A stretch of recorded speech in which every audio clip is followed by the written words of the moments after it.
సమస్య 85 భక్తి మార్గాల్లో మంచి మార్గమేది? లోకల్లో జ్ఞానమని, ధ్యానమని, ఫలత్యాగమని, శాంతి అని కొన్నింటిని వింటున్నాం కదా.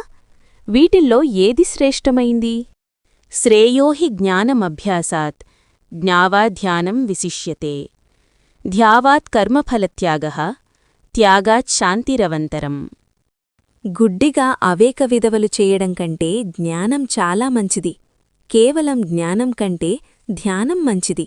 దానివల్ల మన మనస్సుకు ఏకాగ్రత కలుగుతుంది. ధ్యానం కంటే కర్మఫలాన్ని త్యాగం చేయడం మంచిది.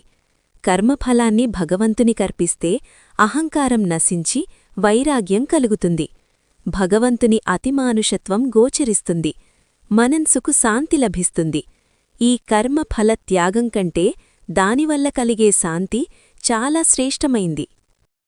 Friends, please subscribe, like, share and comment మన ఛానల్.